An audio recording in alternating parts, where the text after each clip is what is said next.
Joining us now to respond, House Oversight Committee Chairman James Comer and House Ways and Means Committee Chairman Jason Smith. Gentlemen, welcome back. Appreciate it. All right. Jason, let me start with you tonight. And you brought the whistleblowers back in, and we learned an awful lot in the last 24 hours. Can you bring everybody up to speed? Absolutely, Sean. It's great to be with you. We had a 7-hour hearing, and the whistleblowers provided over 56 pages of new documentations. President Biden has said that he has not known anything about his son Hunter Biden's business dealings. Well, we have 327 emails that prove otherwise. In fact, 54 emails came from President Biden and his fake alias accounts to Hunter Biden's business associate, Eric Schwerin, who was the architect of all of these shell corporations that Hunter Biden used to pass millions of dollars through foreign entities and then to a lot of his family members. Let's talk about what are in these emails and how does it specifically implicate the president himself. I mean, we know Hunter says that he gave half his income to Pops. We know he complained bitterly about paying for Pops' home repairs. We know, that 10% was set aside from the big guy. And we also know the bribery statute does not mandate that if he as vice president takes an action that benefits somebody in his family, that would be bribery by law, wouldn't it?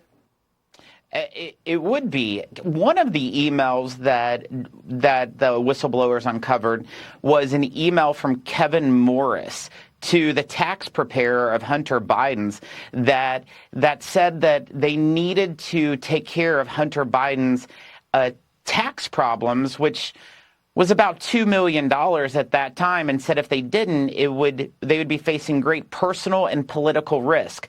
The political risk of that, Sean, was the fact that it was 3 weeks before Super Tuesday in February of 2020. That political risk was the election of Joe Biden.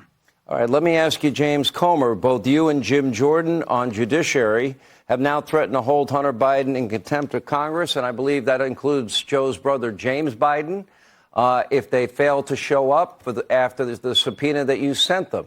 What actions will you take? Well, we'll hold them in contempt. I mean, we've issued lawful subpoenas. I'm hopeful they'll both show up. I have more confidence that Jim Biden's going to show up than I do Hunter. You're seeing today rhetoric from the Democrats on the House Oversight Committee openly encouraging Hunter Biden not to show up. I mean, the Democrats on the Oversight Committee have obstructed this credible investigation just as much as the Biden legal team, just as much as the mainstream media and all these government agencies who are supposed to be investigating.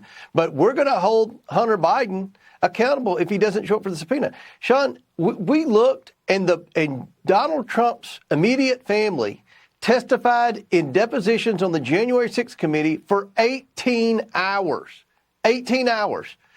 Donald Trump's family showed up for depositions when they were subpoenaed by the January 6th committee. But the Bidens think the law doesn't apply to them, that they're special and they aren't going to show up. I mean, there's more evidence now about Hunter Biden than most criminals that have to show up for depositions in big-time legal cases. So he's going to be there, or we're going to hold him accountable. Exit question for both of you. Jason Smith, do you believe that your committee and Chairman Comer's committee and Chairman Jordan's committee have now accumulated enough evidence that, at least on a prima facie level, a case can be made that Joe Biden was involved in bribery as vice president, that he took a specific official action in exchange for a benefit financially for his family?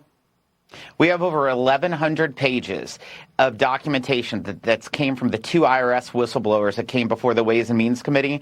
There's numerous examples in those 1,100 pages that show that, in fact, Joe Biden had helped his son in a lot of business dealings. In fact, from the sense of, I believe that they've used Air Force Two more like a corporate jet, flying his son to Ukraine and Mexico. It's quite disturbing of the official acts that the whistleblowers have tied into instances of official conduct. And your same question, James Comer.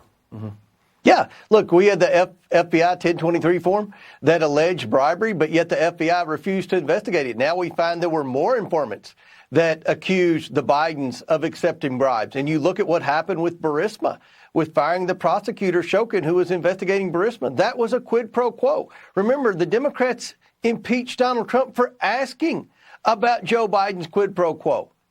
Joe Biden committed the ultimate quid pro quo with our tax dollars, leveraging $1 billion of tax dollars to get a prosecutor fired who was investigating his son. And then you look at what he's done with China. We believe he's compromised because of the millions of dollars he's taken from China. And his son continued to get paid, didn't he? All right. Yes. Thank you both, Chairman Comer and Chairman Smith.